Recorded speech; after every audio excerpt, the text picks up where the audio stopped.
special preview episode on the all-new Audi E-tron Quattro concept. It's standing right here. We've seen it in a preview video before. And this will maybe be the new Audi Q6. And we're here with Sigrid Pint. And he is actually head of the electrified powertrain at Audi. And when we get some insight we didn't know so far. Obviously from design, very dramatic. And we see more these kind of angular shapes than before. And we also have some special functions here I've seen. First of all, we have the aerodynamic flap already seen in other cars in our company that's being controlled not by the remote in the future but by the predictive efficiency assistant in our vehicle, and controls this coolant flow together with other aerodynamic features we have built in the car. Why do we need that one? Because, well, it's always said, okay, electric engine, there's no such coolant needed as for the normal combustion engine. Actually, we still need coolant in an electric vehicle. We have coolant from the electric motors, from the power electronics, and overall from the battery system that needs to be cooled comparable to an internal combustion engine at lower temperatures, though.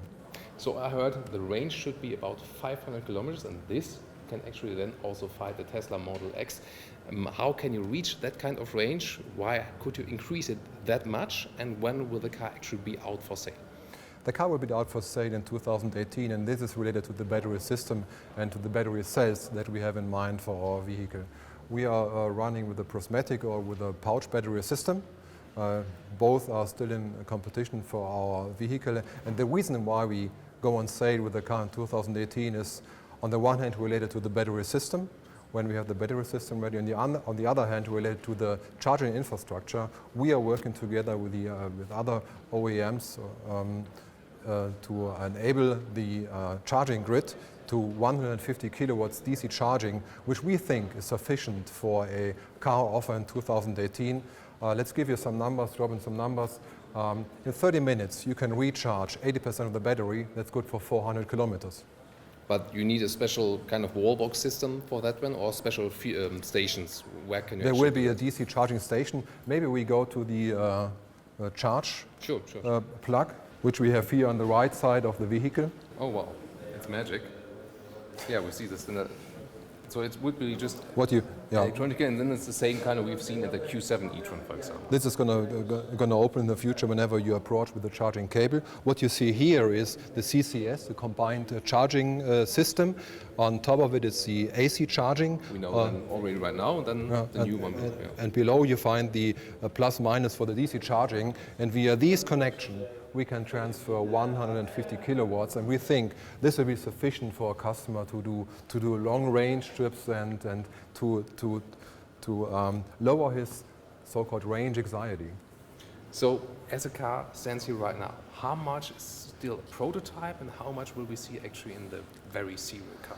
I would go so far and say that 70-80% from a design layer of this car is being ready. And technology as well? Is that so kind of, at least? There are still some issues and some obstacles to move out of the way regarding powertrain, regarding battery system, but we are very confident to have this car in 2018 on the road, respectively on the market. What can we see in the side profile? I see very strong shoulders, and what's the main concept behind that? Yes, indeed. We see a high shoulder line that's putting an emphasis on the strong Quattro concept. We see the Quattro emphasis in front, in rear, and in the front, and we see the coupe form of the roof.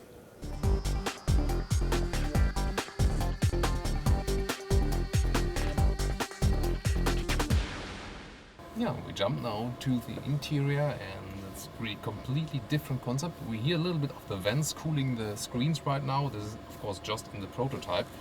And well, what is the main difference? Of course, the virtual cockpit is existent so far, but then this screen is totally different then. It is. It is an OLED screen. Actually, it's 3 OLED screen. It's one in the main behind the steering, and 2 in the center stack. One is being actuated by a touch concept.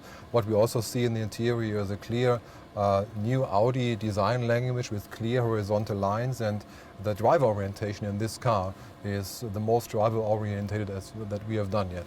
It might be a little bit distracting looking at a lot of graphics, so how do you solve that?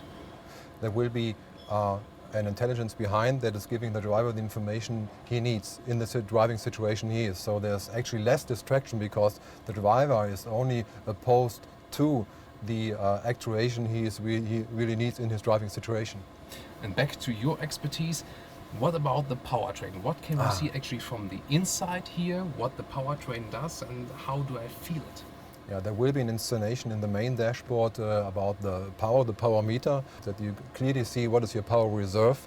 And that will be one of the main features of our powertrain. The ability to repeat will be on a very high level, which means that we can accelerate 0 to 200 4 times without any degradation. Maybe as the last question, as we see it here from the interior, is it also the kind of same percentage which will be in the serial car as we've seen from the exterior? Same counts for the interior that I said for the exterior. I would go so far and say the interior is like 60-70% as it is in the series offer. So guys, what do you think? Do you want such an Audi interior in the future, or do you rather prefer the very classic one you see right now? Put me your opinions in the comments below, and I hope you like this special concept inside.